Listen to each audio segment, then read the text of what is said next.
Welcome to the Call by God podcast with Adnie Gaudin and myself, Nixon Sylvain. This show is about dialogues of biblical characters and testimonies of Christians who submitted to the will of God. Each week, we bring on one guest so that they can share their story of how they were called by God. I hope this show inspires you. Enjoy. All right, welcome to the Call by God podcast. I am the co-host, Adnie Gaudin, and I have a special with my dear sisters, Kim Hernandez and Sister Fabiola, as we will be discussing two sisters in the Bible, Leah and Rachel. All right, sisters, let's get started. I'm going to read the scripture for us. I'm just super excited just to have this discussion because sometimes we don't understand why certain things happen. But if we pay attention to genealogy and go back to our ancestors, we do understand after a while, like, oh, that's why this is happening, because it already happened in the before time, right? There's nothing new under the sun. So as we are about to have this discussion, I am going to read Genesis 29, starting at verse number 14. I want to start at verse 13. It says, as soon as Laban heard that his nephew Jacob had arrived, he ran out to meet him. He embraced and kissed him and brought him home. When Jacob had told him his story, Laban exclaimed, "You really are my own flesh and blood." After Jacob had stayed with Laban for about a month, Laban said to him, you shouldn't work for me without pay just because we're relatives. Tell me how much your wages should be. Now Laban had two daughters. The older daughter was named Leah and the younger was Rachel. There was no sparkle in Leah's eyes, but Rachel had a beautiful figure and a lovely face. Since Jacob was in love with Rachel, he told her father, I'll work for you 7 years if you'll give me Rachel, your younger daughter, as my wife. Agreed, Laban replied. I'd rather give her to you than to anyone else. Stay and work with me. So Jacob worked 7 years to pay for Rachel, but his love for her was so strong that it seemed to him but a few days. Finally, the time came for him to marry her. I have fulfilled my agreement, Jacob said to Laban. Now give me my wife so I can sleep with her. So Laban invited everyone in the neighborhood and prepared a wedding feast.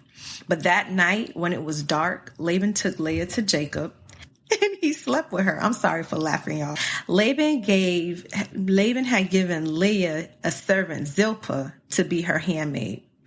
But when Jacob woke up in the morning, it was Leah. What have you done to me? Jacob raged at Laban. I worked 7 years for Rachel. Why have you tricked me? It's not in our custom here to marry off a younger daughter ahead of the firstborn, Laban replied. But wait until the bridal week is over. Then we'll give you Rachel too, provided you promise to work another 7 years for me. So Jacob agreed to work 7 more years. A week after Jacob had married Leah, Laban gave him Rachel too.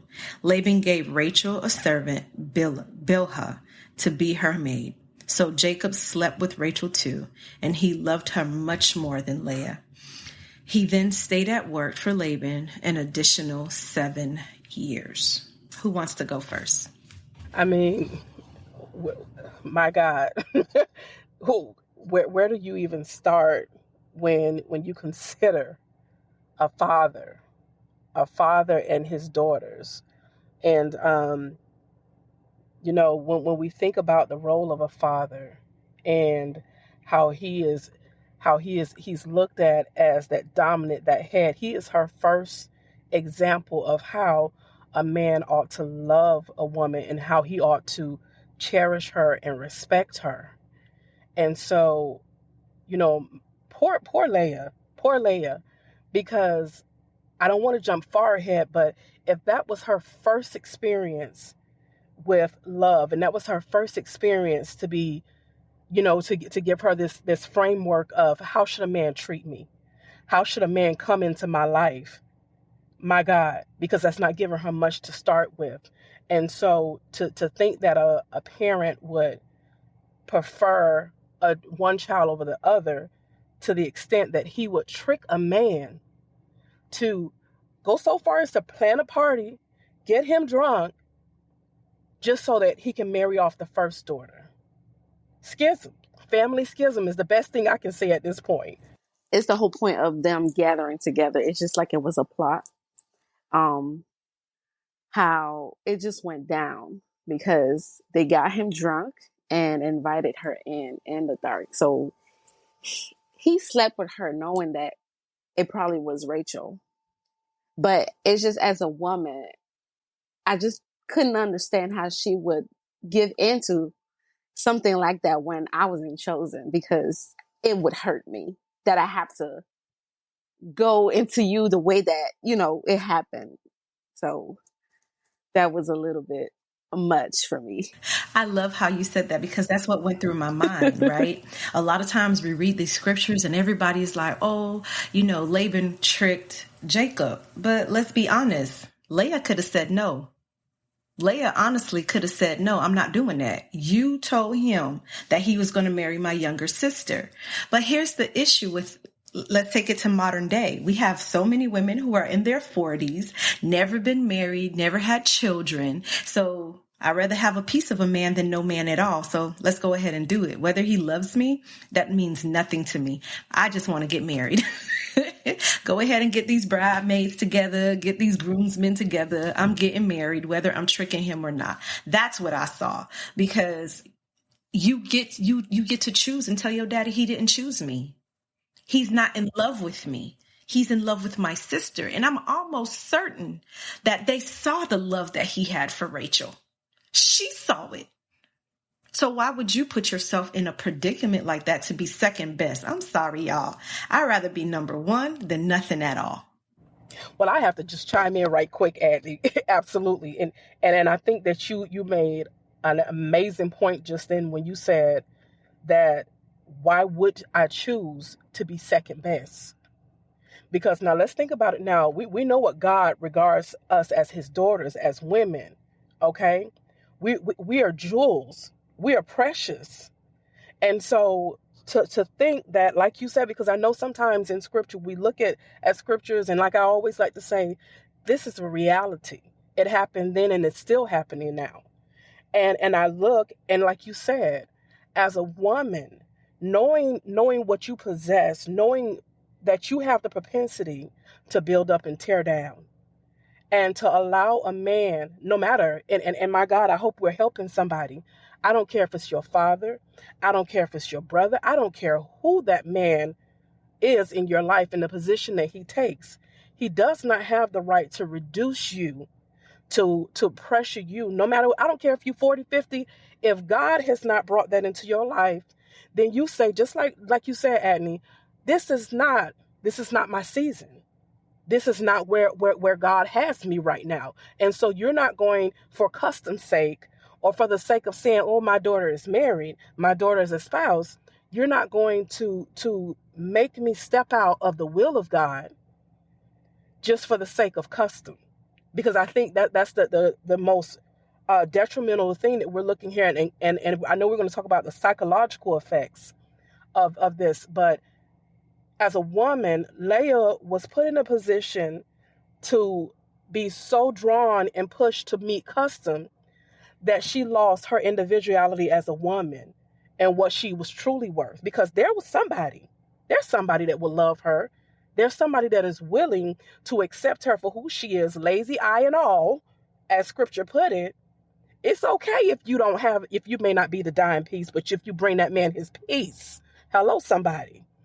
Okay, it may not have been Jacob, but Laban forced her into that position, and I feel thereby possibly pulling her in the will of God, but in somewhat out of the will of God, because she was not sincerely loved in an authentic manner. I honestly feel like Laban, the father, what he did was really wrong, and that he was being unfair to Jacob. I think that he saw the benefits of what Jacob brought to him. So he didn't want to let him go. that 7 years, although that he did the first 7 years for Rachel, which Leah was given to him, but he felt as if it was like days. Now that's love. That's just another thing. Love at first sight. You're working for somebody for 7 years and you feel like as though it was like days. That's on a whole nother level. And he still waited. So even in that part, the psychological point to Leah, that should have showed her something, which I already know that she knew, that she was unloved by him. But that deeply would have probably, did something to her. For me, I'm going to be honest with y'all. I don't feel sorry for Leah. And I say that, please don't think me mean. And I say that because... Ooh, mercy. Again, you have the choice. You know if a man loves you. You tell me one woman on this time side of life who doesn't desire to be in a relationship that, number one, is built on God, and the foundation of God, and number two, to feel the love of your husband. Like, you're competing for his affection. You're competing for his love. And all of that was already poured into your sister the moment he saw her. The Bible tells you when he saw her, he kissed her and he hugged her. And I'm almost certain when she brought him home and like, this is my cousin, blah, blah, blah. She saw that. You saw it. You knowingly went into this room, covered yourself up, pretending to be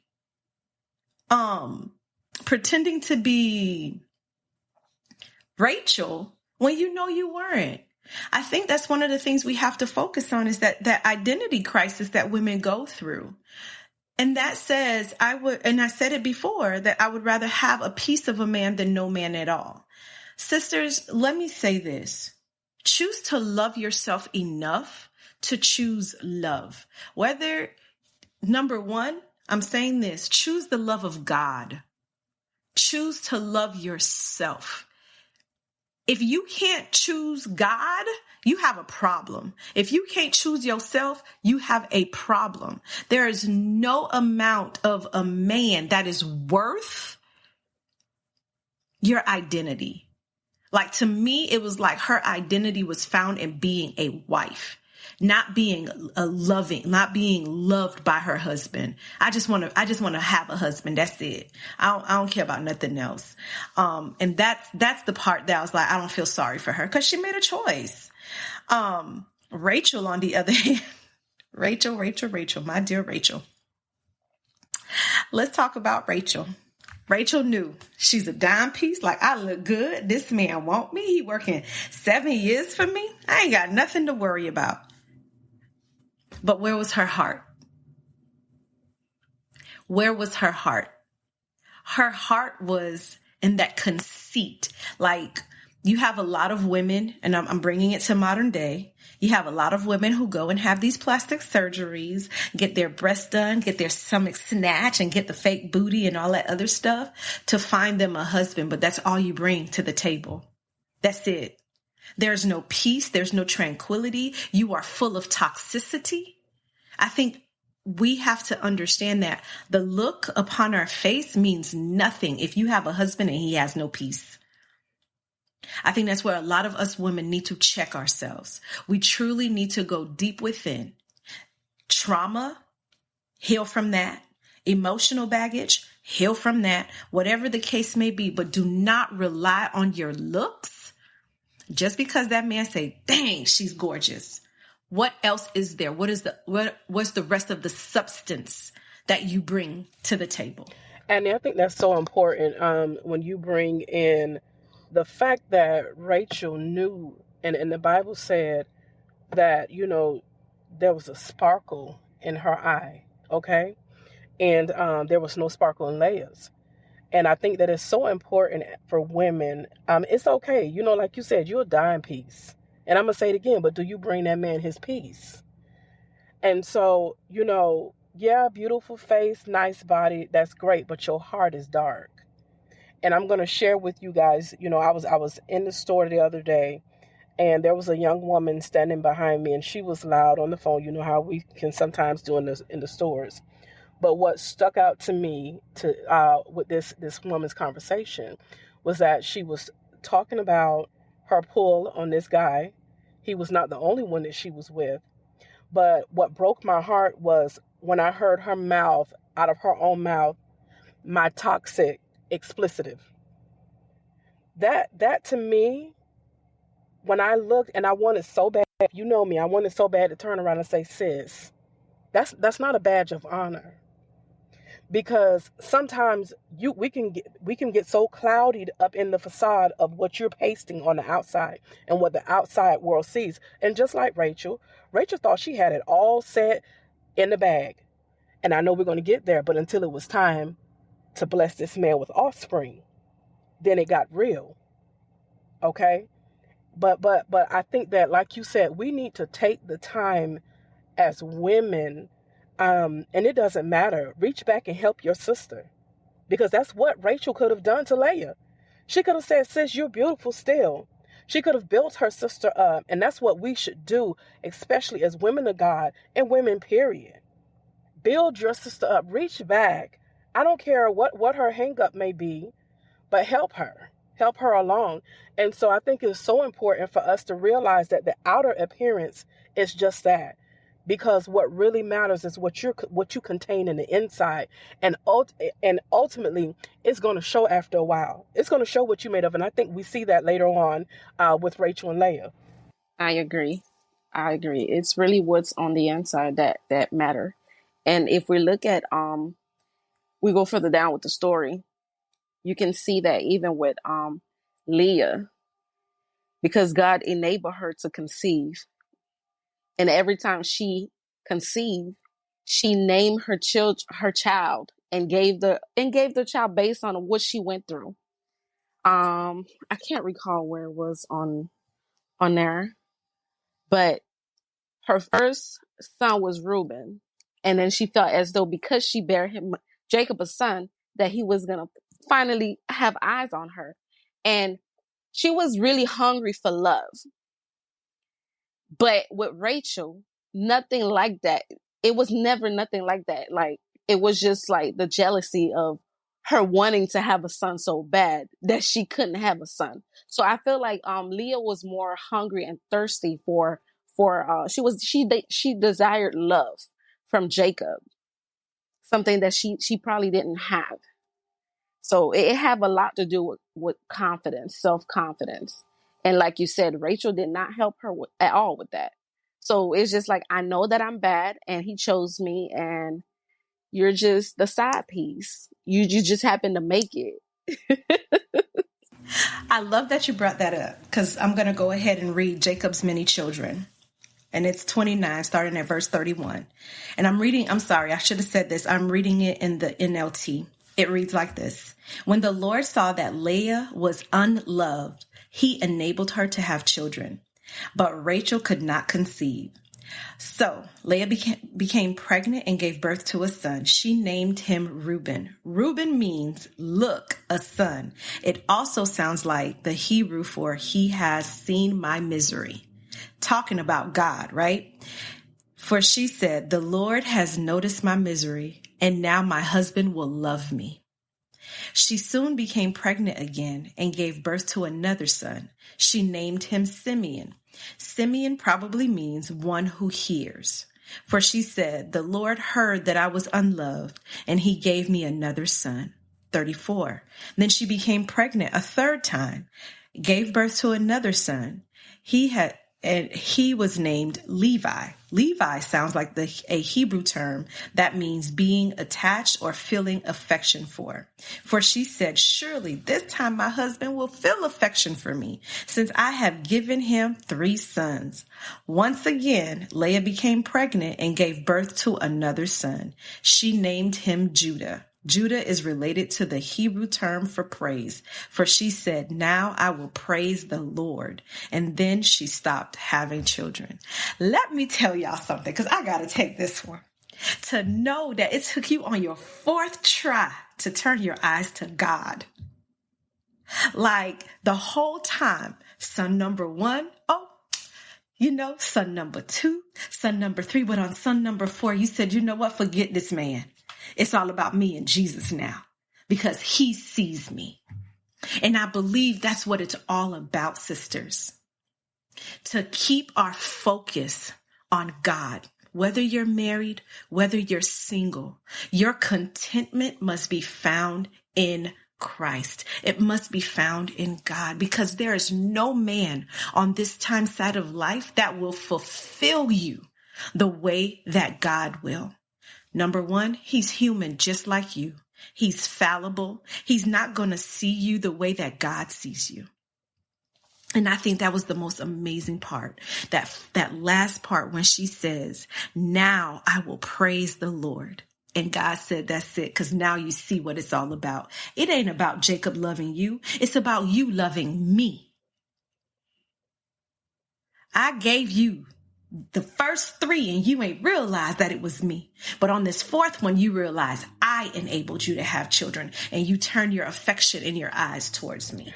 Adnie, that was perfectly stated. And just like you and Fabi both said, because it was undoubtable, the rivalry that existed between Leah and Rachel, it was undoubtable.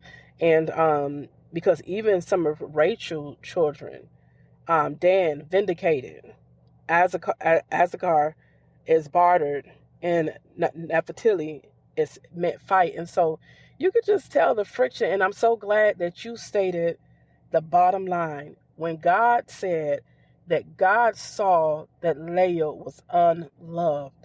And I echo your sentiment, sis. God sees you. He sees you. He's aware of you. And it doesn't matter who does not think, because let's be honest, it doesn't matter whether you're married, whether you're single. Sometimes as a woman, you may feel invisible, but God sees you. And I think that even when we read this story and we just look at the 2 totally different personalities of these sisters, and one seeking God, even in her error. And I think that's noteworthy, because sometimes we can err. We're not perfect. Thank God he does allow us to be imperfectly his. We're imperfect beings serving a perfect God. And thank God for that. And so I think that we see that because, like we said in the beginning, Leah was not innocent. She could have said, Dad, I'm not doing that. This man don't even want me. He wants my sister. Let him have her. My time will come. But that's not what she did out of desperation. And that's why we have to be careful too, because when we operate in a carnal mindset, we can move outside of God in desperation. And then there's people that's going to be egging us on. But praise be to God for the sense to be able to bring it back in as Leah did, and to see God. And one thing I said before, and I was thinking this week, and I said, is God not speaking? There's a difference, because you will never see God in your situation, whether it is wanting a man, wanting love. And we always say this, our first love hung on the cross. And when you look at that love, you won't take a synthetic love for under no means, be it custom, be it for any other reason. And yes, it's hard being single. Yes, it's hard being a woman in a position and wanting a companion. But I also believe that anything that is attained out of due season is going to rot. It's not, you're not even going to desire it, because it's going to, just like the scripture says, and I don't know the scripture off my head, but it says the blessings of the Lord maketh one rich, and he addeth no sorrow to it. God is faithful at his word. He's faithful. And I think Leah realized that. She realized that, she lived in it, she operated in it. And sadly, Rachel, I'm not going to say she didn't, but I mean, my God, because even when her last son, and she said Benoni, and she named her last son of my pain. And thank God Jacob went back and he said, no, woman, you ain't going to put that on my son. But she lived in her bitterness to her last moment. And so I think like we love saying, perception is everything. When you are in your position with God and you're waiting on God to see you, and he sees you the whole while. Sometimes God is waiting on us to see him. And so I thank God that we took this time to consider Leah, to consider Rachel, because we had sibling rivalry. We had a messy parent. We had, synthetic love, desperation. We can throw all kind of names at this, but at the end of the day, is how each one of them humbled and submitted themselves before the will of God, individually and respectively and collectively. Stay with us. We'll be right back. Thank you for making it midway through this episode. We want to take a moment to sincerely thank each and every one of you who have been supporting our show. Your encouragement and positive feedback mean the world to us. We want to continue to bring you inspiring and thought-provoking content each week, and that's where we need your help. We kindly ask you to support our podcast by clicking on the link provided in the description below. Your support will enable us to grow, reach a wider audience, and continue to produce the quality content you enjoy. We truly appreciate your support and value your contribution to the Call by God podcast. Together, let's inspire and uplift others in their faith journey. Thank you once again for your continued support, and we look forward to bringing you more enlightening episodes in the future. God bless.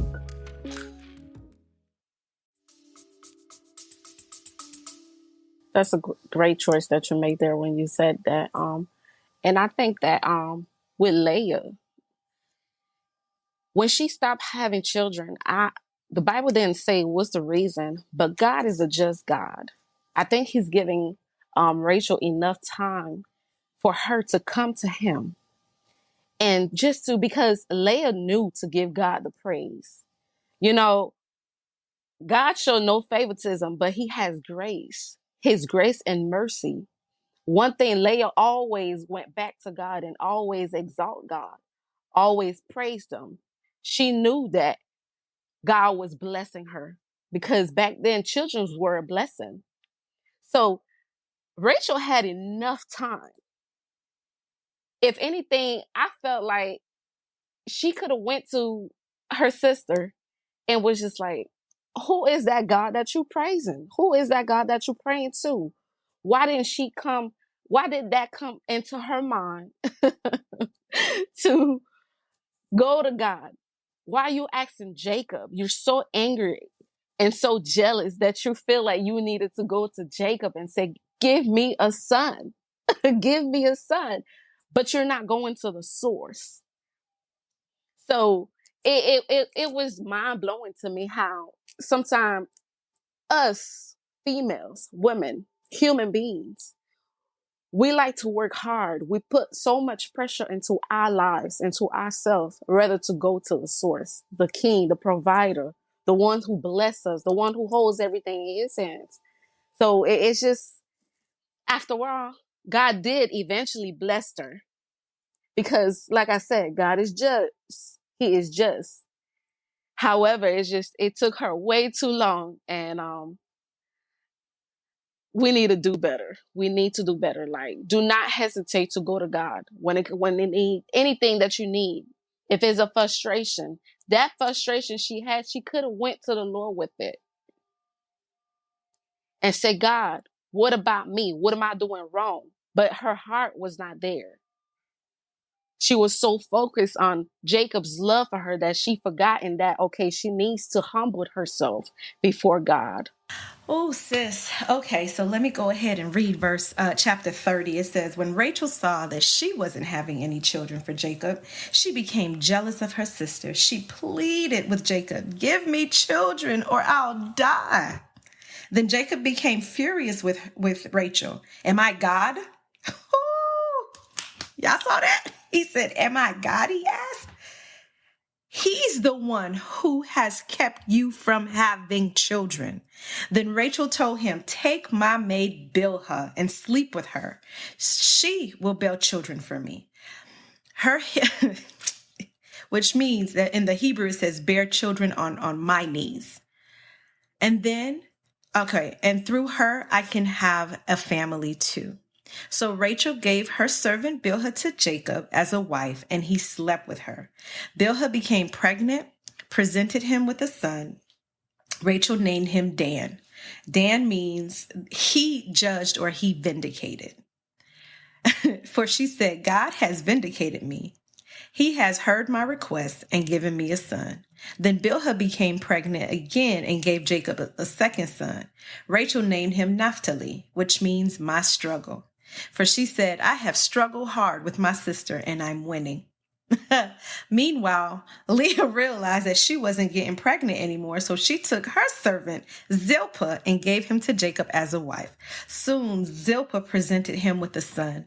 Leah named him Gad, which means good fortune. For she said, how fortunate I am.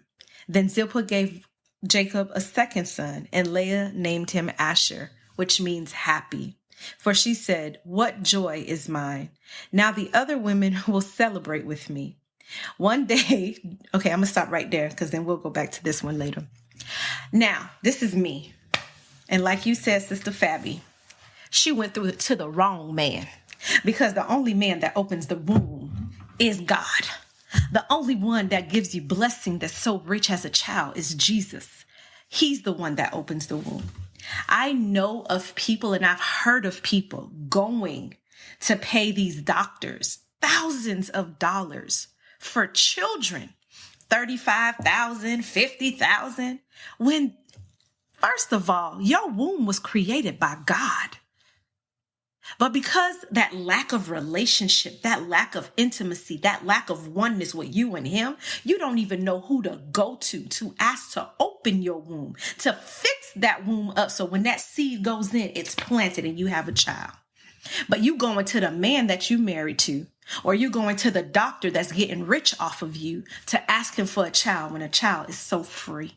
Nah, not raising the child is free, but getting that child God's way, baby, that's free. You got you a whole husband. Y'all do what y'all do as adults and you get you a baby. But no, you don't want to ask God for a baby. You want to go pay that doctor. You want to do it the demonic way, as I would say, because to me, these doctors are demonic. I'm sorry. Anyone who's playing God is a demon. That's just me. That's my belief. That's it. That's all I got to say. And then the way she named the children, like you're in competition with your sister. There should never have been a competition between you and your sister if you would have known who gave children.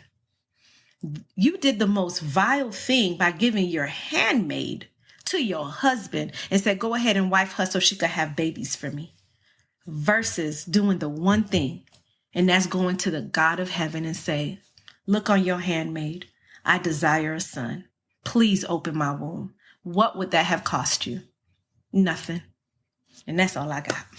I think that's so powerful. And Fabi said something so amazing in both of you, because Fabi said God was giving her time to come to him. And like you both said, come to the source, And so now here it is. She's so desperate that, like you said, Adnie, she hemming her husband up. Give it to me. That's not his.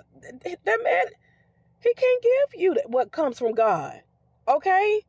And so I think that, like we said, like there's no getting around this. And sometimes God does have in a place, like Fabi said, where we're watching others have what we want. And it's because we won't humble ourselves and come to God, the source, because he is the giver of life. He's the shot caller, like we like to say. You can't make no one. And I'm glad that you pointed it out, Adnie, the amount of money that people spend in the hopes of conceiving. And the lack of faith is expensive. It's expensive spiritually, it's expensive mentally, emotionally, and financially. And so, I want to make sure, because I know we always plug in, we're not trying to be incompassionate. We're not trying to be callous, to say that, sometimes people have medical situations and they may seek, additional help with conceiving. But let's be honest, because I'm on some of the groups online and I see people's testimonies. 5, 10, 15 years. Yes, 15 years. They've waited on God to come through and make good on his blessing. Hello, Abraham and Sarah. So we know, is there anything too hard for God? No, it's not. But will you wait on him? Okay. And so I think that that's so important for us to see, because we already know the rivalry went to a whole nother level when they started throwing in the handmaids at Jacob, and he like a man, like, oh, okay, if you say so, then let's do the thing. But was that even in our era, God will his plan will not return to him void. We already know that. Thank God for that, because that's our saving grace. But I think it's so important for us to understand the the magnitude of trying to do it our way versus relinquishing our will, no matter how long it takes, for God to come through and to bless us and to honor his promise in our lives. You made a great point, Sister Kim, when you said it's very expensive. Our faith is very expensive. Just like the woman with the issue of blood for 12 years, when she spent her all to these doctors out there. But once she touched on the hem of his garment, Jesus' garment, that was it. Her faith saved her.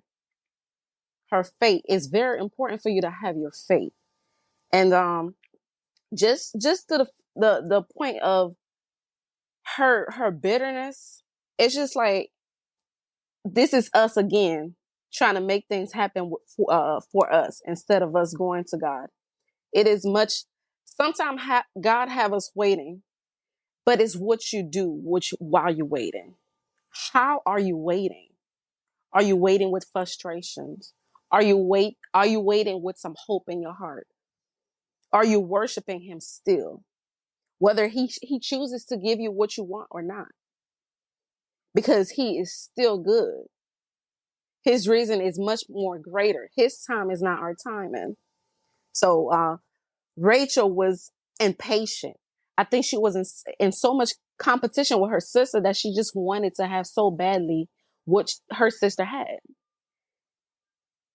It's just like, I know I have to love, but I'm lacking in this area. Jacob, give me that son, or else I will die. But if she had went to God, this is all of us. Like, we need to go to God instead of men. We need to go to God instead of these doctors, instead of these witchcrafts doctors that's out there. These things will not help us. It's an abomination to God. These things will not help us. It's just like we're trying to say, oh, this person has much power than the creator. You know what I'm saying? Himself. He enables you to have children. He's the one that gives the blessing. And I think Jacob, he understood that very well, to the point he had to shut her up and was just like, and my God, don't put me in this type of position. She didn't listen. That was her point. That was the part that she should have went to God, to know how to fall into her knees. So I personally just don't want to ever have to deal with certain things by myself. It is too heavy. That load is too heavy. If I can't deal with it, simply I leave it at his feet. And I know that he will take care of me. I may not know when or how he will do it, but I know God is faithful. His word will not return back to him into void. So therefore, he say, believe anything that you ask him, believe that you receive it. That baby that she wanted, had she had asked God for it, her heart, I believe, it would have been at much more at peace than what she was going through. I love that you brought that point up. When Jacob said, "Am I God?" Literally, Jacob told her where she needed to go. Her husband told her, "You need to go to the feet of God, not mine. Take me off of that pedestal and put him there, because that's not my position. My position is different. I'm your husband, but he is your God, your creator." Let me read verse 14. And it says, "One day during the wheat harvest, Reuben found some mandrakes growing in a field and brought them to his mother Leah. Rachel begged Leah, 'Please give me some of your son's mandrake.' But Leah angrily replied, 'Wasn't it enough that you stole my husband? Now will you steal my son's mandrakes too?' Rachel answered, I will let Jacob sleep with you tonight if you give me some of the mandrakes. So that evening, as Jacob was coming home from the field, Leah went out to meet him. Whew, you must come and sleep with me tonight, she said. I have paid for you with some mandrakes that my son found. So that night he slept with Leah, and God answered Leah's prayers. She became pregnant again and gave birth to a fifth son for Jacob, and she named him Issachar. And Issachar sounds like a Hebrew term that means reward. And she said, God has rewarded me for giving my servant to my husband as a wife. First of all, no ma'am. Then Leah became pregnant again and gave birth to a sixth son for Jacob. She named him Zebulun. Zebulun probably means honor. And she said, God has given me a good reward. Now my husband will treat me with respect, for I have given him 6 sons. Later, she gave birth to a daughter and named her Dinah. 22. Then God remembered Rachel and answered her prayers by enabling her to have children. She became pregnant and gave birth to a son. God removed my disgrace, she said, and she named him Joseph. Joseph means, may he add. May the Lord add yet another son to my family. She finally got it, y'all. She finally got it. She named her son Joseph. May he add, which means she finally realized who it was that gives children. It was not her husband. It was God. But let's go to this whole mandrake situation. When Leah said, Rachel said, please give me some of your son's mandrake. But Leah angrily replied, wasn't it enough that you stole my husband? Let's be honest. Did she really steal your husband? Did she really steal your husband? Honey, you jumped in the line when it wasn't even your turn. Because that man's heart belonged to Rachel from the beginning when he met her. You trying to play the innocent role when we know in this situation you're not innocent. And one thing I remember about Laban, Rachel, and all of them, their family, they're Hindus, right? They have different customs. They believe in a whole different, God than the God of heaven. So their belief system is completely different. And what I see, number one, is toxicity. I see the sibling rivalry. I see like the emotional discourse. Like, these are sisters. That girl said, I will give him to you tonight to sleep with him. Like he's a piece of property that here's the money, go ahead. And tonight he'll sleep with you. Like you selling him. Come on, man. To me, that's just so disrespectful. Right? Like you selling him. And then she goes out and said, look, I bought you for some mandrake from my sister. So you sleeping with me tonight. Like, where is the honor for this man? Like, y'all took it upon yourselves to honestly dictate the path that his life is going to go because y'all are beefing with each other. And yeah, right. Jacob could have definitely, told daddy, no, I don't want Rachel. Since I already got Leah, let me go ahead and do this. But at the end of the day, they literally dictated this man's life. And sisters, I'm going to say this, especially you married sisters. Us single sisters don't want your husband. We would desire to have a relationship with you. But because of your insecurity, you miss out on such amazing fellowship. You miss out on such amazing sisterships because you're looking at the minor versus looking at the major thing. We don't want your husband. We want our own. But if you would take the time out to get to know us, you will understand that. Now, I'm not speaking for everybody because there are some sisters out there that are shady. But what I'm saying, why I'm saying this is we're not competing. We're not in a competition. We are running this journey together. Let's do that. Let's unite. Let's allow the Lord to use us. You have a ministry inside of you that I could help you give birth to. Instead, you have that baby breached in your womb. And when I'm saying that, I'm talking about your ministry. You can't even push it out because you're trying to go every other place, and God is putting me in your path, and you're not even utilizing me as the midwife of your ministry because you're too busy looking at me thinking I want your husband. It's not a competition, sisters. This is a journey that we have to walk together. Let's unite. If you have that ministry, you got that book. I'm almost certain you have a book inside of you. There's a sister publisher that's single and you won't talk to her because you don't want her around your husband. Stop that mentality. Stop the competition. Let's get on this journey together because time is short.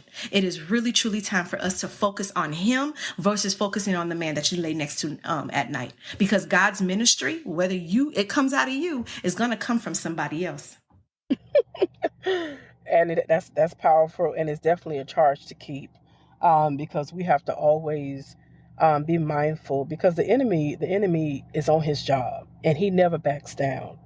And like you said, every last person, Laban, Jacob, Leah, Rachel, they were all responsible. And and I guess that's a whole nother topic to even think about the after effects of the children, under such conditions, because sometimes as parents, we can forward situations, and my God, the level of toxicity that is birthed just from us trying to force our will and what we think should be in our children's lives is detrimental, is damaging, and it lasts sometimes throughout so many generations.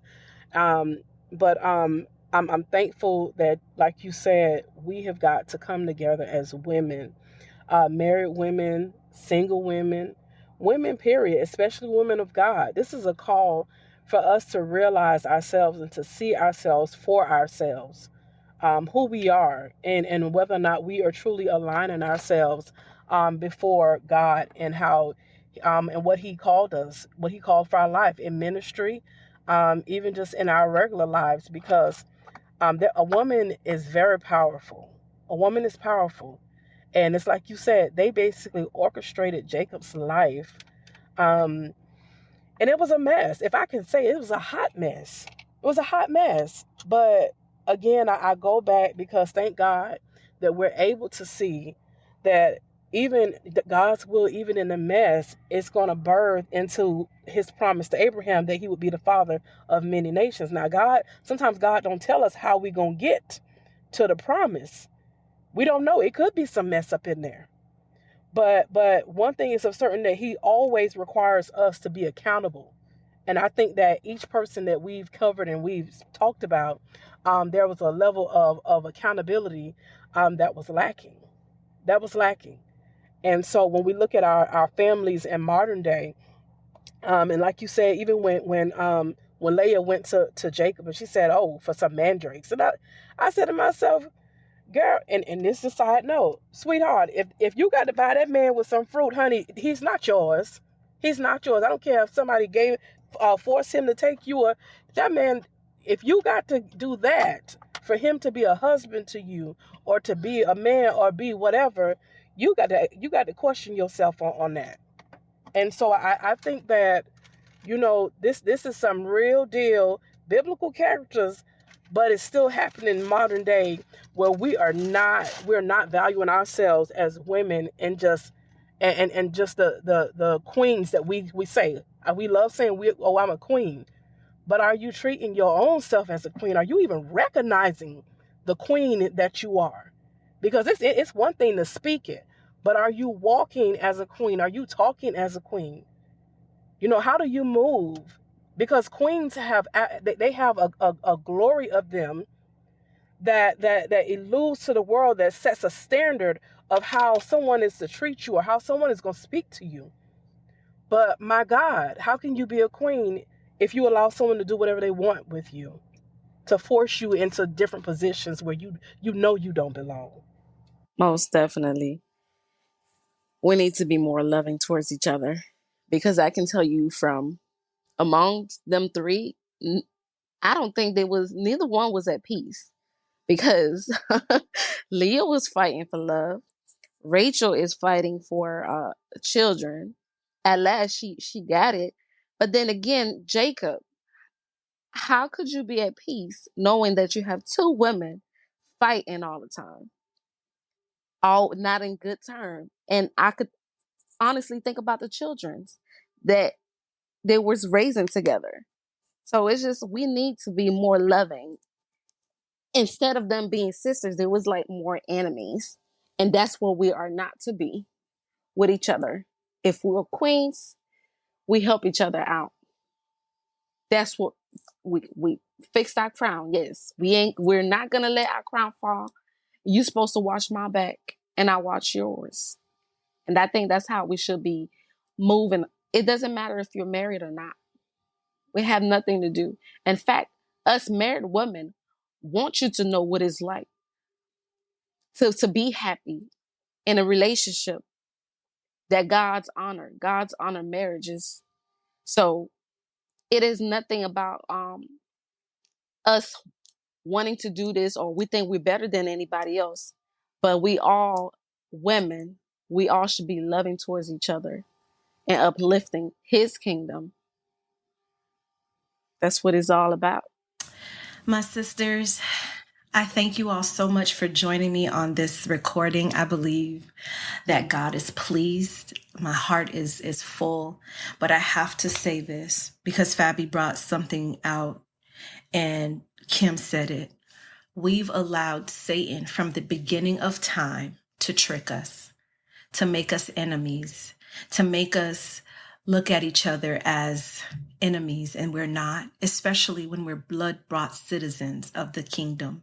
We serve one Lord, one faith, one baptism. We are under one. That means unity, one. He is the Father of us all. And if we understand that, especially those of us of the household of faith, if you're struggling, you shouldn't be doing it alone. If you're lonely, you have sisters that you could tap into. I'm not saying alone, I'm saying lonely. You have sisters that you can call. Use discernment, because not everybody you can call. But what I'm saying is, let's unite. Let's allow the world to see that the mistake our mother Eve made, it's not dwelling in us. We're healed from that. And let's heal each other. Let's take each other on this journey and walk this journey together.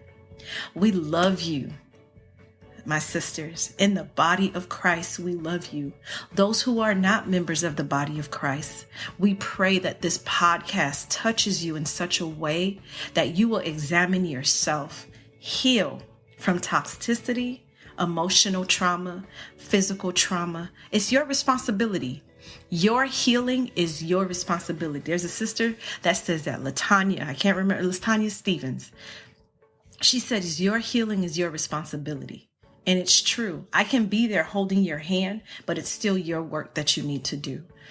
As we bring this to a close, my sisters, I am full. I am so full. I can't wait for this podcast to air. I am so excited. And I love you all. That's it. Listeners, may you all enjoy this podcast as we enjoyed recording it. That's it for now. But before we go, please continue to listen, subscribe, and share our podcast. Also, if you want to support our show, please scroll down to the bottom of the show notes and click on the link that says Buy Me a Coffee. We would greatly appreciate it. Thank you for listening. And remember, God is good all the time, and all the time, God is good. And also, Jesus Christ loves you. Thank you.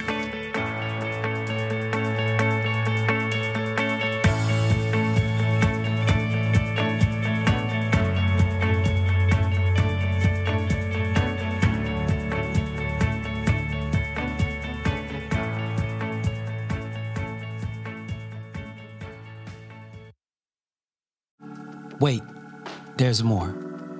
What if today was your last day on earth? Would you be ready to meet your Maker?